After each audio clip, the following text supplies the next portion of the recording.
نحمده ونصلي على رسوله الكريم اعوذ باللہ من الشیطان الرجیم۔ نبوت ملنے سے پہلے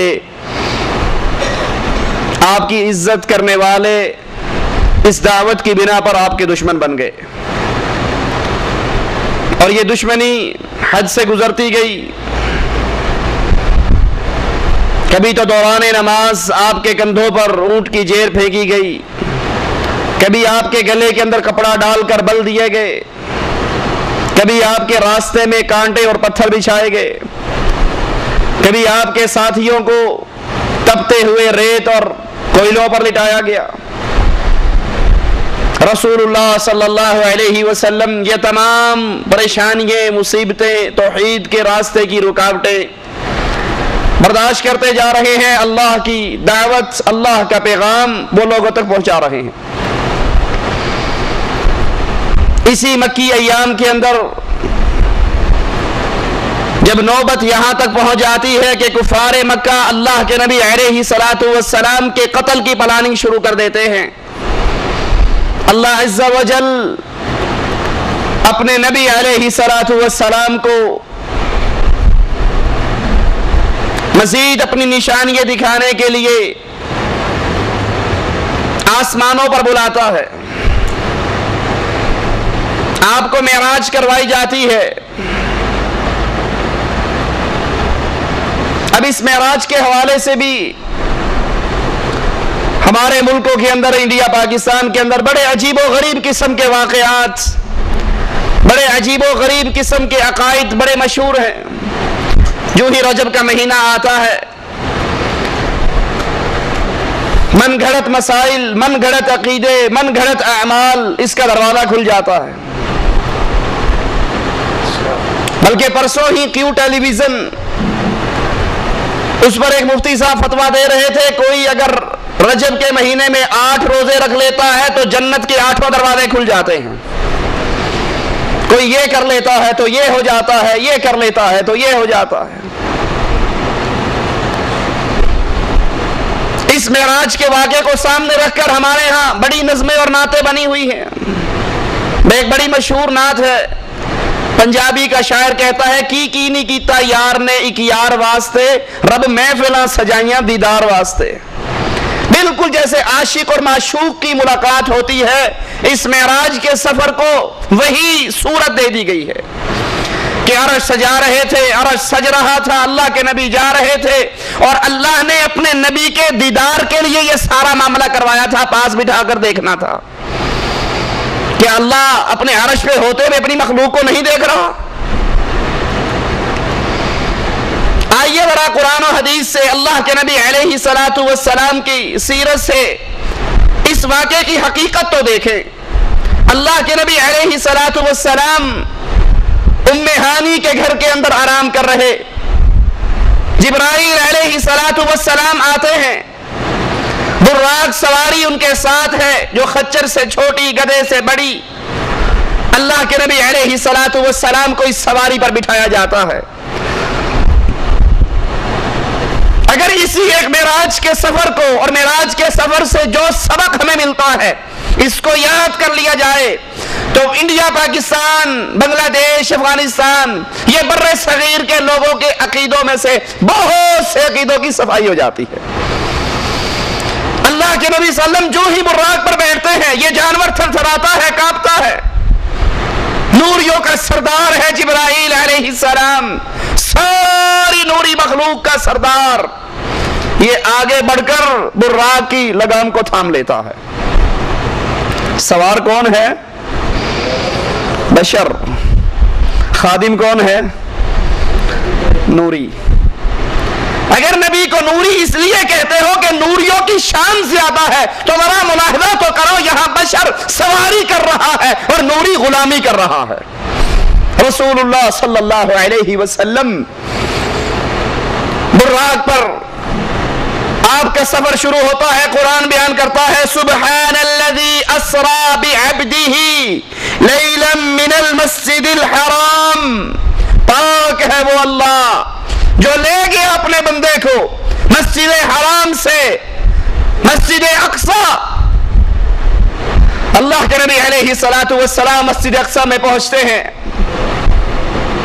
ابراہیم علیہ السلام، اسماعیل علیہ السلام، عیسیٰ، موسیٰ، آدم، نوح علیہ السلام انبیاء کا مجمع ہے. ایک روایت میں آتا ہے آپ پوچھتے ہیں یہ کون ہے؟ جواب ملتا ہے آپ سے پہلے گزرے ہوئے انبیاء ہیں. آپ نے ان کی امامت کروانی ہے، ان کو نماز پڑھانی ہے. اب سوچئے، غور کیجئے، آدم موجود ہے، نوح موجود ہے، ابراہیم موجود ہے، اسماعیل موجود ہے، یعقوب موجود ہے، یوسف موجود ہے، ادریس موجود، یہ انبیاء کا مجمع موجود ہے. لیکن جب محمد الرسول اللہ موجود ہو تو کسی اور کو جرت نہیں ہوتی وہ مصلی پہ کھڑا ہو جائے. سارے انبیاء کی جماعت رسول اللہ صلی اللہ علیہ وسلم نے کروائی تاکہ یہ دنیا یاد کر لے یہ نبی صرف آنے والوں کا امام نہیں، جانے والوں کا بھی امام ہے. یہ امتیوں کا ہی امام نہیں، یہ انبیاء کا بھی امام ہے. امام الانبیاء محمد الرسول اللہ صلی اللہ علیہ وسلم. آپ سے بڑا امام کوئی اور ہے؟ امام اعظم ہے، قائد اعظم ہے، رہبر اعظم ہے، رہنما اعظم ہے محمد الرسول اللہ صلی اللہ علیہ وسلم. اللہ کے نبی صلی اللہ علیہ وسلم سے امام اعظم کا لقب چھین کر ہم نے اپنے مولویوں کو دے رکھا ہے. ہمارا امام اعظم فلاں ہے، ہمارا امام اعظم فلاں ہے. حالانکہ امام اعظم سب سے بڑے امام، جو نبیوں کے بھی امام، امتیوں کے بھی امام، وہ صرف محمد رسول اللہ صلی اللہ علیہ وسلم. آپ جماعت کرواتے ہیں، آسمان کی طرف سفر شروع ہوتا ہے. پہلے آسمان پر پہنچتے ہیں. پہلے آسمان کا دربان جبرائیل علیہ السلام سے پوچھتا ہے آپ کے ساتھ کون ہے؟ جواب ملتا ہے محمد الرسول اللہ ہے صلی اللہ علیہ وسلم. پہلے آسمان پر پہنچے، جبرائیل کہتے ہیں اللہ کے نبی یہ آپ کے بابا آدم ہیں، ان کو سلام کیجئے. اللہ کے نبی حضرت آدم کو سلام کرتے ہیں. ذرا غور کرنا ایک ایک واقعے پر، ایک ایک نقطے پر.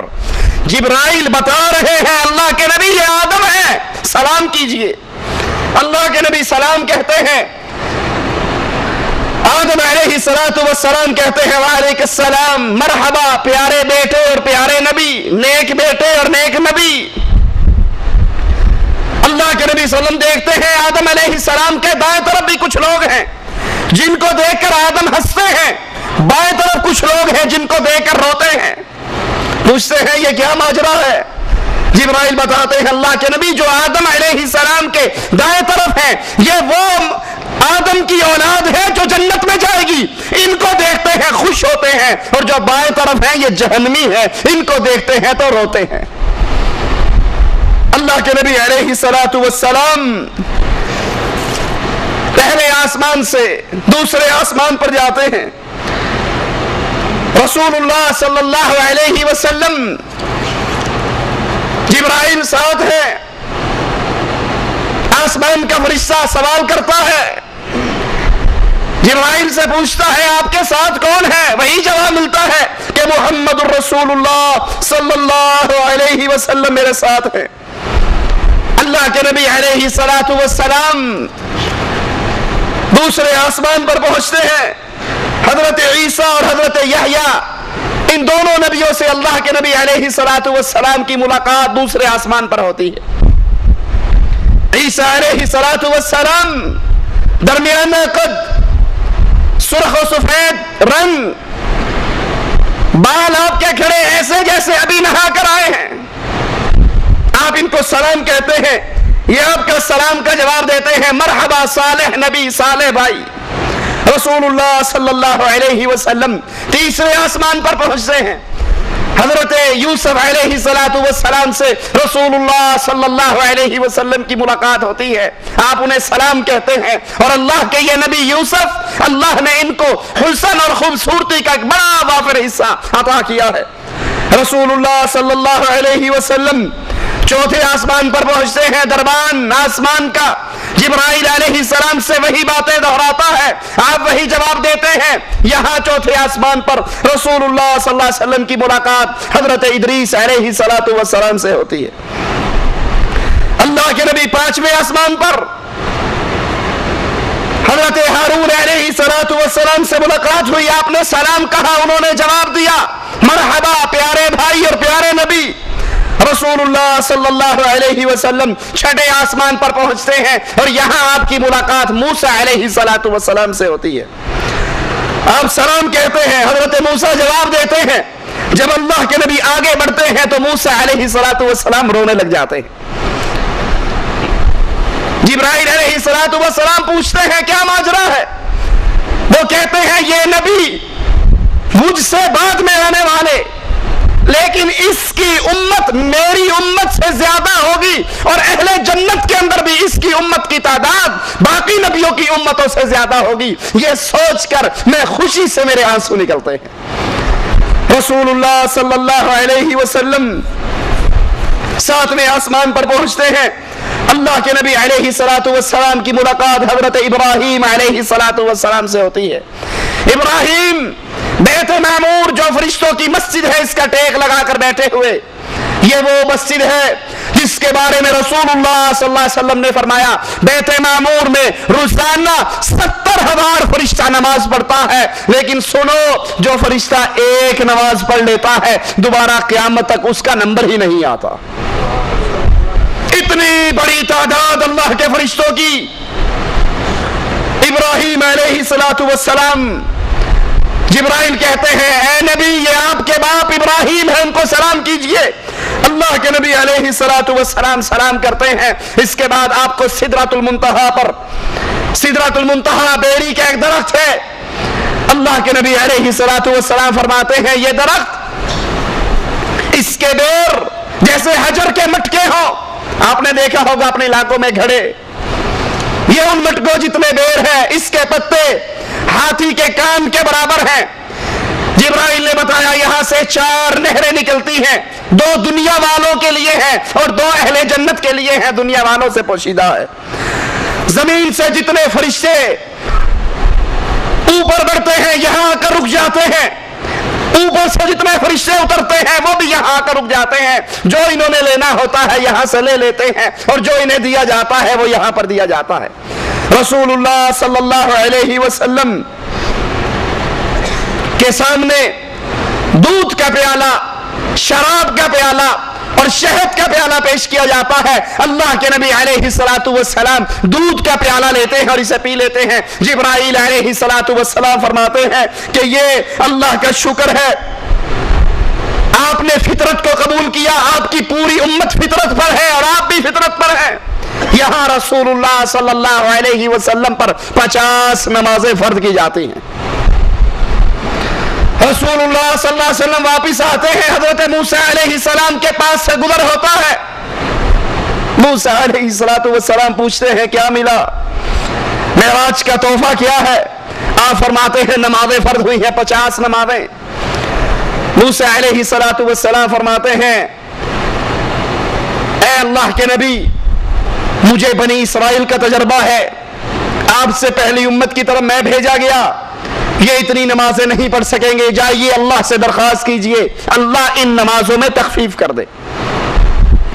رسول اللہ صلی اللہ علیہ وسلم واپس جاتے ہیں، نمازیں 40 ہو جاتی ہیں، پھر آتے ہیں، پھر موسیٰ علیہ السلام پوچھتے ہیں کتنی رہ گئی، جواب دیا جاتا ہے اتنی نمازیں ہیں۔ وہ کہتے ہیں دوبارہ جائیے اللہ سے پھر درخواست کیجئے اللہ آپ کی نمازوں کو مزید کم کر دے، اس امت سے اتنی نمازیں نہیں پڑھی جائیں گی۔ اللہ کے نبی پھر جاتے ہیں، پھر واپس آتے ہیں، موسیٰ علیہ السلام پھر دوبارہ بھیجتے ہیں، اور اس طرح بار بار آنے جانے کے بعد رسول اللہ صلی اللہ علیہ وسلم آ کر بتاتے ہیں کہ 5 نمازیں رہ گئی ہیں، اللہ نے باقی نمازیں معاف کر دی۔ موسیٰ علیہ السلام فرماتے ہیں بنی اسرائیل کا مجھے تجربہ ہے، اس امت کے پاس میں جا کر دیکھ چکا ہوں، یہ نمازیں بھی مشکل ہیں، آپ جائیے اللہ سے درخواست کیجئے 5 میں سے بھی کمی کرے۔ رسول اللہ صلی اللہ علیہ وسلم فرماتے ہیں میں راضی ہو چکا ہوں، میں اس امر کو پسند کر چکا ہوں، اب میں واپس جاتے ہوئے شرم آتی ہے۔ اللہ عز و جل فرماتا ہے اے نبی میں نے آپ کی امت پر رحمت کی، میں نے آپ کی امت پر رحمت والا معاملہ کیا اور ان نمازوں میں تخفیف کی، لیکن سنیے یہ میرے نزدیک وہی 50 ہے، اللہ کی باتیں تبدیل نہیں ہوا کرتی، میرے نزدیک وہی 50 ہے۔ آپ کی امت میں سے جو 5 نمازیں پڑھے گا اس کے لیے تو 5 ہوگی، لیکن اللہ عز و جل اس کے نامہ اعمال کے اندر 50 کا ثواب لکھے گا۔ یہ اصل معراج کا انعام، یہ معراج کا تحفہ۔ سوچئے رجب کے مہینے میں معراج کا ذکر کرنے والوں کہ یہ اصل تحفہ ہے، کتنے ہیں ہم میں سے جو اس تحفے کی پابندی کرتے ہیں اور اللہ کے اس انعام کی پابندی کرتے ہیں کہ 5 پڑھ لیجئے، اللہ اس 5 کو 5 نہیں رہنے دے گا۔ اللہ کی باتیں تبدیل نہیں ہوتی، اللہ کے کلمات تبدیل نہیں ہوتے۔ تم تو 5 پڑھو گے لیکن اللہ عز و جل اس 5 کے بدلے میں تمہیں 50 کا ثواب عطا کرے گا۔ اللہ کی رحمت تو بہت زیادہ ہے۔ اسی موقع پر اللہ عز و جل نے اپنے رسول علیہ السلام کو یہ خوشخبری بھی سنائی، آپ کی امت میں سے جو انسان بغیر شرک کیے میرے پاس آئے گا اس کے گناہ کتنے ہوں، ایک شرک نہ ہونے کی وجہ سے میں اس کے سارے گناہوں کو معاف کر دوں گا۔ ایک نیکی کا بدلہ 10 نیکی ہے۔ انسان نیکی کا ارادہ کرے گا، ارادے کرنے پہ نیکی مل جائے گی، نیکی کر گزرے گا 10 گنا ثواب ہوگا، اللہ چاہے گا تو اس کو 700 گنا تک بڑھا دے گا۔ برائی کا ارادہ کرے گا، برائی کا ارادہ کرنے پر برائی نہیں لکھی جائے گی، برائی کا ارادہ کرے گا، برائی کے ارادے پر گناہ نہیں لکھا جائے گا، اور اگر یہ گناہ کر گزرے گا تب بھی صرف 1 لکھا جائے گا، 2 نہیں ہوں گے۔ لیکن نیکی کا ارادہ اس پہ ثواب، نیکی کر لے 10 گنا اور چاہے تو 700 گنا تک بڑھا دے۔ اور اسی موقع پر رسول اللہ صلی اللہ علیہ وسلم کو سورۃ بقرہ کی آخری 2 آیات کی خوشخبری دی گئی، یہ خزانہ اسی موقع پر اس کی خوشخبری دی۔ رسول اللہ صلی اللہ علیہ وسلم فرماتے ہیں اسی موقع پر میں نے جبرائیل علیہ السلام کو اس کی اوریجنل اصلی شکل کے اندر اس کو اس کی اصلی حالت میں دیکھا۔ میں نے جبرائیل کے پر گننے شروع کیے، اس کے 600 پر تھے اور اس نے اپنے 600 پروں میں سے صرف 2 پر کھولے تھے اور مجھے اوپر سے کوئی چیز افق پہ سے نظر نہیں آ رہی تھی۔ اتنی ہیبت ناک اللہ کی مخلوق۔ رسول اللہ صلی اللہ علیہ وسلم مکہ کے اندر پھر واپس آتے ہیں اور کفار مکہ کو معراج کی بات بتاتے ہیں کہ اللہ عز و جل رات کے 1 پہر میں مجھے بیت اللہ سے بیت المقدس لے کر گیا، مسجد اقصیٰ لے کر گیا اور پھر وہاں سے میں آسمانوں پر گیا، جنتوں کی سیر کی، جنت کی مٹی جو مشک ہے اس کو دیکھا، جنت کی نہروں کو دیکھا، جنت کی نعمتوں کو دیکھا اور اللہ کی نشانیاں دیکھی۔ کفار مکہ کہتے یہ کوئی ماننے والی بات ہے؟ رات کے 1 پہر میں بیت اللہ سے بیت المقدس 6 مہینے کا اونٹوں کا سفر، یہ رات کے 1 پہر میں کیسے ہو سکتا؟ ابو جہل دوڑتا ہوا ابو بکر کے پاس جاتا ہے اور کہتا ہے ابو بکر کیا عقل مانتی ہے اس بات کو کوئی بندہ رات کے 1 پہر میں بیت اللہ سے چلے، بیت المقدس پہ جائے، پھر آسمانوں پہ جائے، جنت دیکھے، جہنم دیکھے، واپس آ جائے؟ کیا عقل مانتی ہے؟ کیا ایسا پاسبل ہے، ممکن ہے؟ ابو بکر کہتے نہیں ایسی بات نہیں ہے، غلط ہے یہ۔ کہا پتہ ہے یہ دعویٰ کس نے کیا ہے؟ اللہ ہم سب کو ابو بکر رضی اللہ عنہ وارضاہ والا ایمان نصیب فرما دے، ان کے نقش قدم پہ چلنے کی توفیق عطا فرما دے۔ کہا پتہ ہے یہ دعویٰ کس نے کیا ہے؟ ابو بکر نے کہا کس نے کیا؟ کہا جس کو تو اپنا رسول مانتا ہے، جس کو تو اپنا نبی مانتا ہے، جس کا تو کلمہ پڑھتا ہے، محمد الرسول اللہ صلی اللہ علیہ وسلم کہتے ہیں میں رات کے 1 پہر میں بیت اللہ سے بیت المقدس گیا، آسمانوں پہ گیا، جنت اور جہنم کو دیکھا، انبیاء سے ملاقاتیں کی اور واپس آ گیا رات کے 1 پہر کے اندر۔ ابو بکر کہتے ہیں ابو جہل کیا تو نے میرے رسول سے سنا ہے؟ کیا تو نے میرے آقا سے سنا ہے؟ کہا ہاں مجھے آ کر بتایا، میں نے سنا ہے، تیرا نبی یہ کہتا ہے۔ کہا پھر ابو جہل سن لے، اللہ کی قسم کھا کر کہتا ہوں محمد جو کہتے ہیں سچ کہتے ہیں صلی اللہ علیہ وسلم۔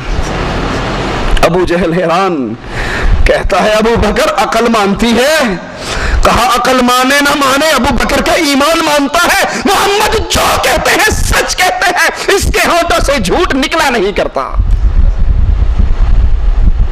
کیا یہ ایمان میرا اور آپ کا بھی ایمان ہے کہ اللہ کے نبی کی حدیث میرے اور آپ کے کان سے ٹکرا جائے اور میں کہوں اللہ کے نبی نے جو کہا سچ کہا، ساری دنیا سے ٹکر لی جا سکتی ہے، عقل میں بات آئے یا نہ آئے، عقل کی بات غلط ہو سکتی ہے لیکن محمد کی زبان کے جملے جھوٹ نہیں ہو سکتے صلی اللہ علیہ وسلم۔ کفار مکہ کہتے ہیں اچھا ٹھیک ہے، بخاری و مسلم میں یہ حدیث موجود ہے، اگر آپ کہتے ہو کہ ہم بیت المقدس میں گئے تو بتاؤ بیت المقدس کے دروازے کتنے ہیں، بیت المقدس کی کھڑکیاں کتنی ہیں، بیت المقدس کے حلیے کے بارے کے اندر کفار سوال کرنا شروع کر دیتے ہیں۔ محمد الرسول اللہ صلی اللہ علیہ وسلم وہ نبی جس پر اللہ وحی اتار دیتا ہے تو نبی بتا دیتے ہیں، اور اگر اللہ وحی نہ اتارے تو نبی کو پتا، عالم الغیب تو صرف ایک اللہ ہے، فلا یظہر علی غیبہ احدا الا من ارتضی من رسول، اللہ اپنی غیب کی بات کسی کو نہیں بتایا کرتا سوائے اپنے نبیوں کو، جس کو چاہتا ہے جو چاہتا ہے بتا دیتا۔ اللہ کے نبی علیہ الصلوۃ والسلام فرماتے ہیں یہ سنتے ہی ان کے یہ سوالات سن کر مجھے اتنا غم اور دکھ ہوا، اتنا دکھ ہوا کہ اتنا دکھ مجھے پہلے کبھی نہیں ہوا کہ میں نے تو خود کہا میں بیت المقدس ہو کر آیا، اب یہ پوچھتے ہیں دروازے کتنے ہیں، کھڑکیاں کتنی ہیں، اور مجھے تو علم نہیں ہے۔ مجھے اس بات کا بڑا صدمہ ہوا، اللہ عز و جل نے اپنی قدرتوں کے ساتھ سارے پردے ہٹا کر بیت المقدس کو میرے سامنے کر دیا، میں بیت المقدس کو دیکھ رہا تھا، کفار سوال کر رہے تھے اور ان کے سوالوں کا جواب میں دیتا رہا۔ محمد رسول اللہ صلی اللہ علیہ وسلم جب تک اللہ نے ان پردوں کو نہیں ہٹایا، آپ کے سامنے بیت المقدس کو نہیں کیا، آپ کو کچھ علم نہیں۔ کفار پوچھ رہے ہیں، آپ کو ان سوالوں پر دکھ ہو رہا ہے، لیکن جب اللہ نے بتا دیا، اللہ نے پردوں کو ہٹا دیا، اللہ نے دکھا دیا، تو پھر ان کی ایک ایک بات کا جواب دے دیا۔ رسول اللہ صلی اللہ علیہ وسلم سے پوچھا گیا، اے اللہ کے پیارے نبی، کیا آپ نے اللہ کو دیکھا ہے؟ یہی نعتیں چلتی ہیں نا، کی نہیں کیتا یار نے کی یار واسطے، رب محفلاں سجائیاں دیدار واسطے، یہ تو ساری ملاقات ہی دیدار کے لیے تو آئے تھے۔ حفاظت قرآن منتظر عباس نقوی شیعہ کی کتاب ہے، وہ تو اس سے آگے کہتا ہے جب معراج ہوئی اللہ کے نبی عرش پہ پہنچے تو پھر وہاں پردہ پڑا ہوا تھا، اللہ نے پوچھا یہ پردہ، رسول اللہ صلی اللہ علیہ وسلم نے پوچھا یہ پردہ کیسا ہے، تو پردہ ہٹا دیا گیا، پیچھے سے حضرت علی نمودار ہو گئے۔ کہا تجھے معراج پہ بلایا ہی اس لیے تاکہ علی کی ولایت تجھے سمجھا دی جائے۔ اللہ کے نبی سے سوال ہوتا ہے، آپ نے اللہ کو دیکھا، آپ نے اللہ کا دیدار کیا؟ رسول اللہ صلی اللہ علیہ وسلم نے فرمایا، صحیح مسلم کے اندر کتاب الایمان میں یہ روایت موجود ہے کہ میں نے تو نور کو دیکھا، اور اللہ کا حجاب، اللہ کا پردہ بھی نور ہے، اللہ اگر نور کے پردوں کو ہٹا دے تو اللہ کے چہرے کے نور سے جہاں تک نگاہ جائے ہر چیز جل کر راکھ ہو جائے۔ اللہ کی ایک تجلی احد پہاڑ، طور پہاڑ برداشت نہیں کر سکا، اس دنیا کا انسان دنیا کے جسم کے ساتھ، دنیا کی آنکھوں کے ساتھ اپنے رب کا دیدار نہیں کر سکتا۔ ہاں جب قیامت کا دن ہوگا، جنتی جنت میں جائیں گے تو رسول اللہ صلی اللہ علیہ وسلم نے فرمایا تم اپنے اللہ کے دیدار ایسے کرو گے جیسے 14ویں کے چمکتے ہوئے چاند کو دیکھتے۔ حضرت عائشہ رضی اللہ تعالی عنہا فرماتی ہے، جس نے یہ کہا کہ رسول اللہ صلی اللہ علیہ وسلم نے اللہ سے ملاقات کی، اللہ کا دیدار کیا، اللہ کو دیکھا، فقد کذب علی النبی، اس نے محمد رسول اللہ پر جھوٹ بولا۔ یاروں نے تو عقیدے گھڑ لیے۔ غوث علی شاہ قلندر قادری تذکرہ غوثیہ میں لکھتا ہے، اللہ کے نبی نے جبرائیل سے پوچھا وہی عرش پہ سے کس پہ سے لے کر آتے ہو، کون دیتا ہے؟ کہا کبھی دیکھا نہیں، کہا اب جاؤ تو ذرا دیکھنا۔